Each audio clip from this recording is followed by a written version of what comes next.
Hello everyone. Welcome to Channel Nitrix. Today we will conduct a review of the Retroid Pocket 4 Pro, the transparent version, or called the crystal version, among 3 other different colors.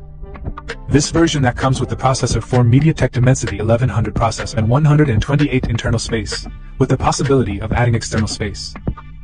With comfort and ease of use, making long gaming sessions on the 4.7-inch and 60Hz type of IDA and 50 lumens, the device is designed with dimensions, and in terms of design and ergonomics, the size of the device appears small in size.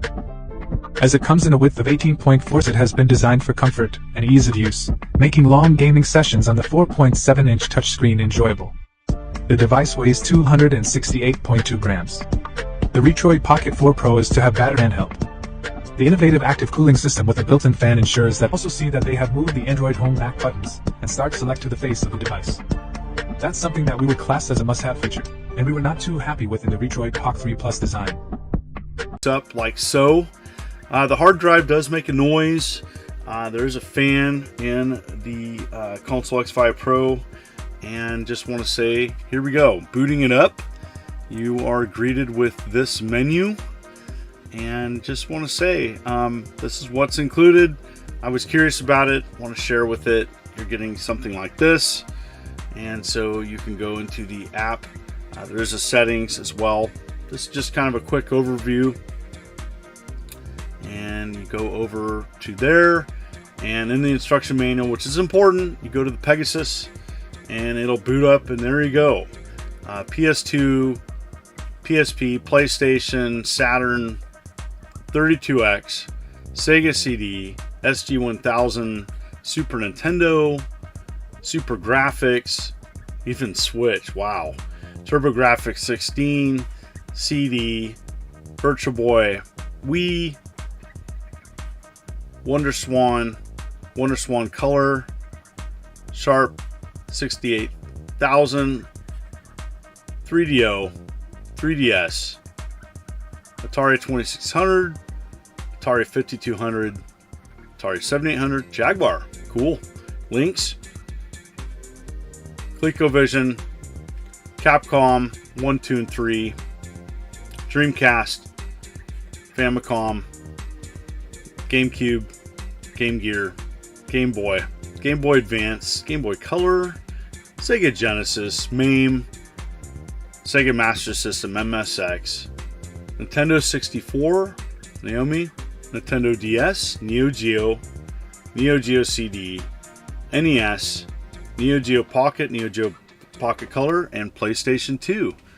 So here we go. Here's Saturn, and nice to see Saturn on here. I'm going to focus kind of more on some of the more 3D platforms, as you know, the other consoles and platforms have been heavily emulated in the past, and I know that this processor, which more info on the link below if you want to see what it's running. Anyways, here's Alien Trilogy, and looking great, running great, 60 frames.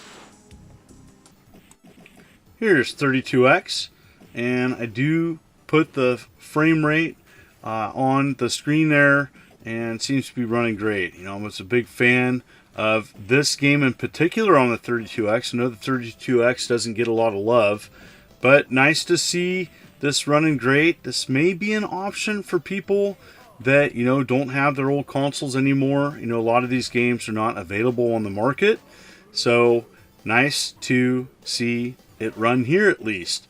It is an option at least for capturing footage. But anyways, yeah, if you played Virtua Fighter, what character to use in the comments below, let me know.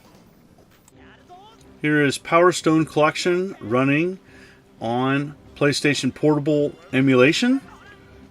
Yeah, running great. You know what? With these newer emulation box devices, they keep getting better and better. The downside of this particular one is that, you know, and I don't know if it's fully the fault of the device itself, but, you know, platforms such as Wii, GameCube, and PlayStation 2 are not configured with the default controller this comes with. I wasn't able to figure it out quickly. I'm sure if I had more time I could, but just want to give you a heads up. They do talk about it in the instruction manual, but just a heads up. You want to play those out of the box, Probably not going to happen. But PlayStation Portable is running great. Any driver fans in the house? Well, PlayStation 1's running great. And you know what? This is a game. And in particular, I do believe the demo when it came out played quite a bit. So PlayStation 1, no problem. The processor in this device runs it with a breeze. And so more and more people growing up with newer platforms in mind, especially PlayStation, as PlayStation is probably the most mainstream franchise that people remember outside of Nintendo. And good to see it here. And here is 3DO. Not too many 3DO games on this device, but Starfighter's on here. There's some others. But you know what? I'm a big fan of 3DO. I do believe, and I consider it the modern pioneer for modern gaming, that and Xbox. And I think it gets overlooked. But you know what? The 3DO had a powerful game library and was able to demonstrate 3D gaming, successful 3D gaming. Had its issues, but running great here. Any 3DS fans? Nice to see 3DS emulation start to get better and running here. This is Heroes of Ruin, and this is kind of a discount Diablo. I played this with a buddy of mine actually online together. It was kind of a rudimentary setup, but it was functional and nice to see at least the offline modes available here. So Heroes of Ruin, as well as other 3DS games on this device.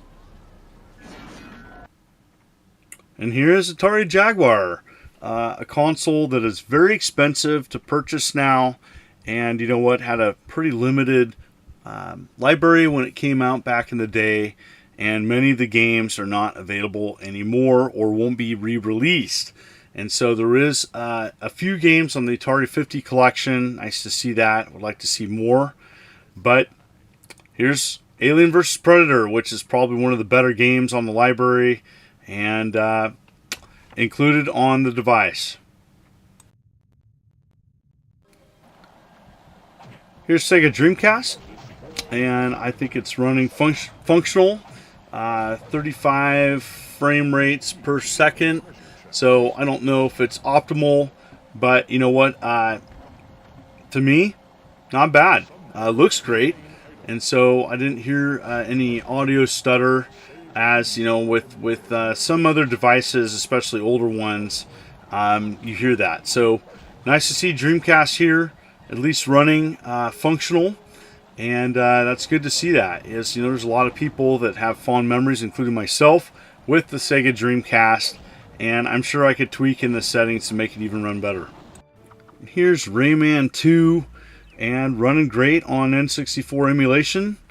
Yeah, and I think, there's a lot of people that have fond memories of the Nintendo 64, PlayStation 2, Dreamcast, that era, that are looking to play more of those games. I think that's where we're at. More and more people grew up in the 90s versus 80s. And that's it. My biggest complaint that I have with this device is that not all the emulation is set up with a native controller. And so that is frustrating. Even MAME wasn't able to hit anything on the controller to initiate a credit. That should happen. That should be default, as there's going to be a lot of people. I knew in previous devices that was no problem. So anyways, in the comments below, what do you think? And as always, thank you for coming to my channel. If you like what you see, consider hitting that like and subscribe button and clicking the bell, as I'm uploading videos every week. You folks are wonderful and beautiful. This is the Immortal John Hancock, and you take care.